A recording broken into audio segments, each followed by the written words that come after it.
Swastiastu. Perkenalkan, nama saya Putri Teresia Palandima, NPM 1733121106. Saya dari kelompok 1. Di sini saya akan mempresentasikan materi terkait kebijakan sosial dan lingkungan. Baik, langsung saja. Yang pertama itu dari pendahuluan. Kebijakan sosial adalah suatu bentuk dari kebijakan publik yang merupakan ketetapan pemerintah yang dibuat untuk merespon isu-isu yang bersifat publik, yakni mengatasi masalah sosial dan memenuhi kebutuhan masyarakat banyak. Kebijakan sosial juga adalah ketetapan yang dirancang secara kolektif untuk mencegah terjadinya masalah sosial atau fungsi preventif, mengatasi masalah sosial atau fungsi kuratif, dan mempromosikan kesejahteraan atau fungsi pembangunan sebagai wujud kewajiban negara atau state obligation dalam memenuhi hak warga negaranya. Berdasarkan Kepres nomor 23/1990 dibentuk Badan Pengendalian Dampak Lingkungan atau Bapeda yang bertugas melaksanakan pemantauan dan pengendalian kegiatan-kegiatan pembangunan yang berdampak penting terhadap lingkungan hidup. Kemudian, sejalan dengan perkembangan masalah pengelolaan lingkungan hidup, pembentukan Bapeda diperbaharui dengan Kepres nomor 77/1994 dan kemudian diperbaharui lagi dengan Kepres nomor 196/1998 dan Kepres nomor 10/2000. Undang-Undang Nomor 23 Tahun 1997 tentang Pengelolaan Lingkungan Hidup menyatakan bahwa dalam rangka mendayagunakan sumber daya alam untuk memajukan kesejahteraan umum perlu dilaksanakan pembangunan berkelanjutan yang berwawasan lingkungan hidup. Selanjutnya, strategi pengelolaan. Greening Business Management adalah strategi pengelolaan lingkungan yang terpadu yang meliputi pembangunan struktur organisasi, sistem, dan budidaya dalam suatu kompetensi hijau, dengan cara menerapkan dan mentaati seluruh peraturan tentang pengelolaan lingkungan, termasuk pengelolaan bahan baku, pengelolaan limbah, penggunaan sumber daya alam yang efektif, penggunaan teknologi produksi yang menghasilkan limbah minimal, serta menerapkan komitmen kesadaran lingkungan bagi seluruh karyawan dan organisasinya. Baik, sekian presentasi dari saya. Selanjutnya akan dilanjutkan oleh teman saya. Terima kasih. Saya Luputu Nancy Binayati, NPM 1733121159. Baik, di sini saya akan melanjutkan presentasi dari teman saya mengenai berdasarkan pengalaman dari beberapa industri, ada 4 alasan yang menjadi penyebab industri harus meletakkan masalah lingkungan sebagai aspek yang penting dalam usahanya. Yaitu yang pertama, lingkungan dan efisiensi. Dengan adanya kesadaran bahwa sumber daya alam, materi, dan energi sangat terbatas, maka apapun juga harus dilakukan untuk mengurangi penggunaannya. Yang kedua, ada image lingkungan. Mempunyai sikap positif terhadap lingkungan merupakan suatu hal yang baik untuk dapat menumbuhkan image yang selanjutnya untuk memperbesar market share. Yang ketiga, ada lingkungan dan peluang pasar. Dengan adanya tuntutan pasar terhadap pelaku bisnis dan dunia usaha dalam hal sistem manajemen lingkungan atau SML yang selanjutnya dikembangkan menjadi pemberian sertifikasi ISO 14001, maka hal ini memberikan dampak positif bagi dunia usaha. Yang keempat, ada ketaatan terhadap peraturan lingkungan. Meskipun law enforcement pemerintah masih lemah, namun demikian apabila terjadi pelanggaran dalam pengelolaan lingkungan ataupun adanya pengaduan masyarakat akibat dampak dari suatu aktivitas industri, maka akan berdampak negatif terhadap reputasi industri tersebut. Oleh sebab itu, ketaatan terhadap setiap peraturan lingkungan secara proaktif sangat dianjurkan agar peluang untuk memperluas pasar dan sasaran dari bidang usaha tidak terganggu. Adapun keuntungan dari bisnis hijau adalah sebagai berikut. Yang pertama, mengurangi biaya operasi dengan mengefisienkan eksploitasi sumber daya alam, menciptakan keunggulan bersaing, dapat menciptakan strategi lingkungan yang unik, membantu perusahaan melakukan ekspansi ke pasar global, meningkatkan image perusahaan dan hubungan baik dengan masyarakat, memperkecil risiko lingkungan jangka panjang yang berkaitan dengan kerusakan sumber daya alam, memberikan keuntungan bagi ekosistem dan komunitas di mana perusahaan itu beroperasi. Selanjutnya, ada kelembagaan lingkungan.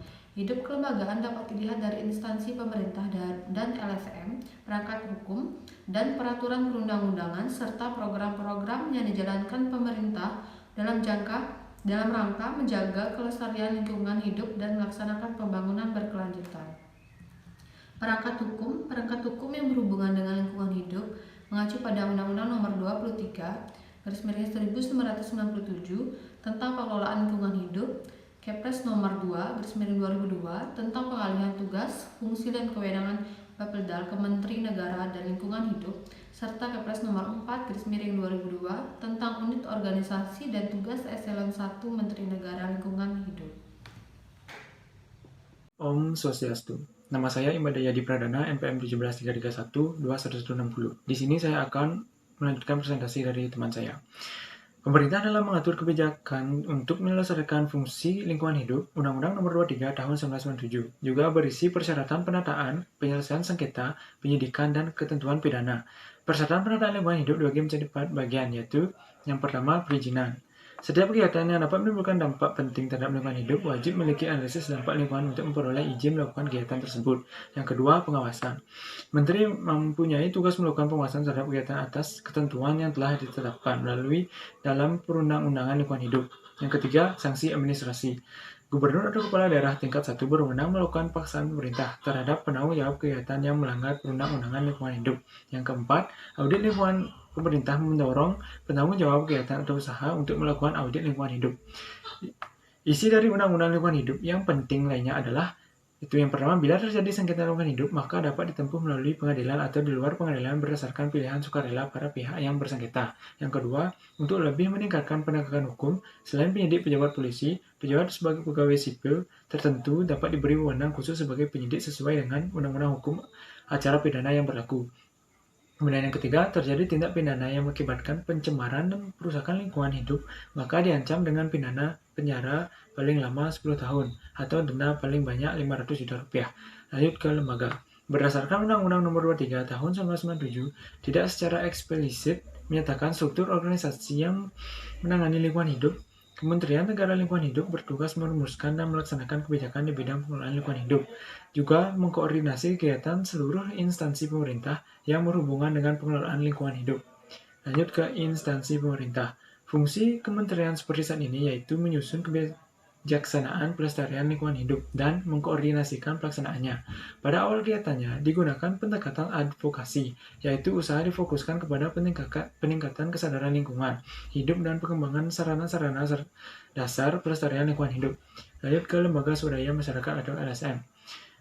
LSM adalah organisasi yang tumbuh secara swadaya atas kehendak dan keinginan sendiri dan berminat serta bergerak dalam bidang kemasyarakatan tertentu, misalnya lingkungan hidup.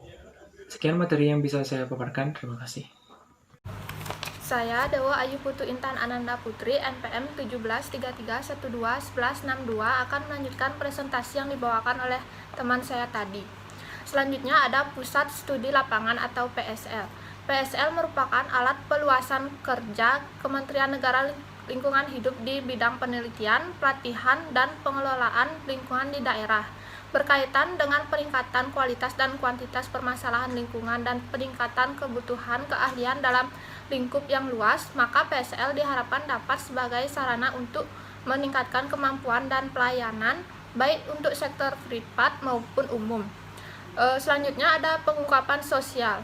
Pengungkapan lingkungan merupakan penyajian informasi baik finansial maupun non-finansial yang berkaitan dengan aktivitas organisasi dengan lingkungan fisik baik di masa lalu, saat ini, dan di masa akan datang.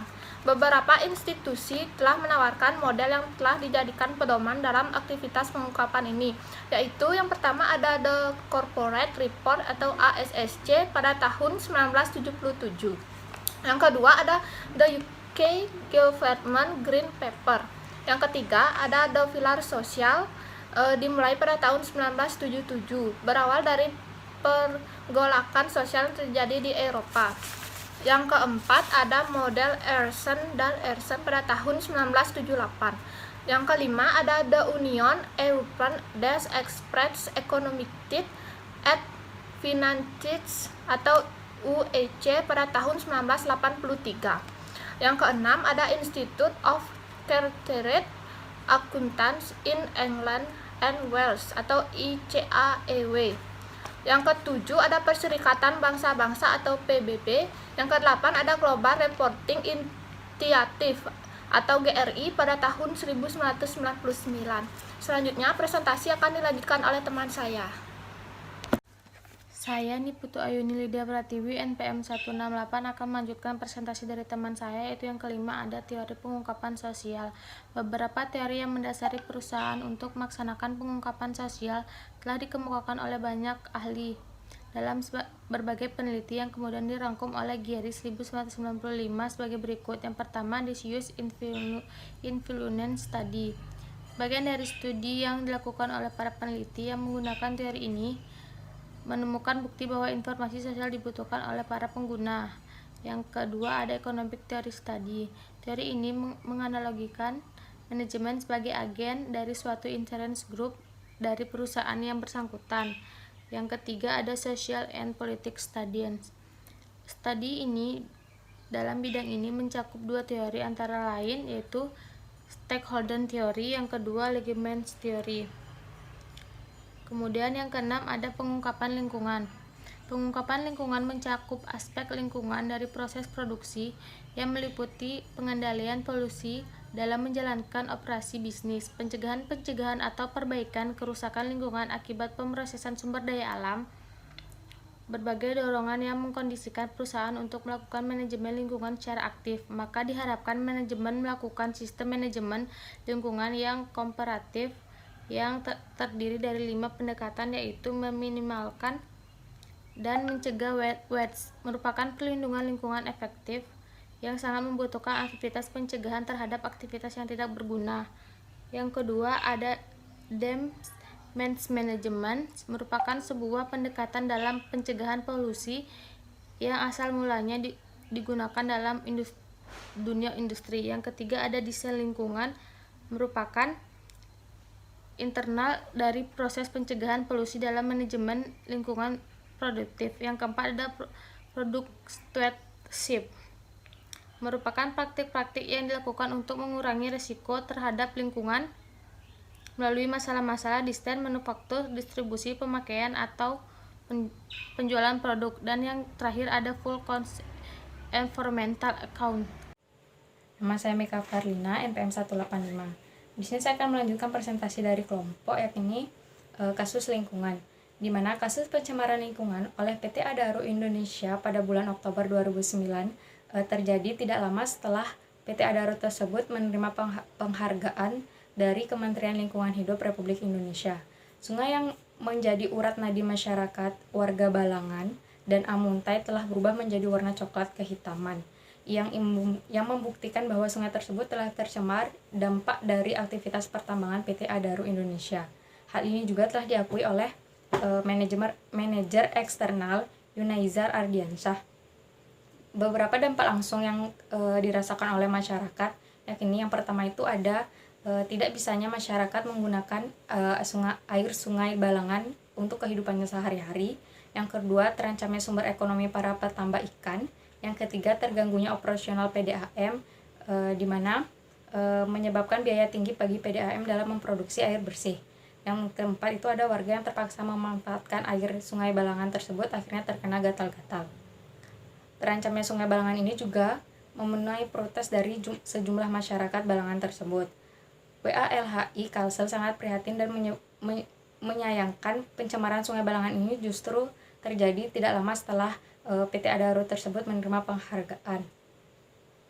Sebagai bentuk pertanggungjawaban atas terjadinya pencemaran di Sungai Balangan, maka dengan ini WALHI Kalsel meminta kepada KLH untuk mencabut predikat hijau yang selama ini diberikan kepada PT Adaro Indonesia tersebut. Kemudian ada mendesak Kapolda Kalsel agar segera melakukan penyelidikan terkait dengan tercemarnya sungai Balangan tersebut. Yang ketiga ada meninjau ulang AMDALT PT Adaro Indonesia tersebut. Yang terakhir ada menuntut kepada PT Adaro Indonesia secepatnya karena telah mencemarkan sungai Balangan yang ada di Balangan tersebut. Sekian presentasi dari kelompok kami. Jika ada salah-salah kata kami mohon maaf, dan akhir kata kami ucapkan Paramasanti. Om Santi Santi Santi.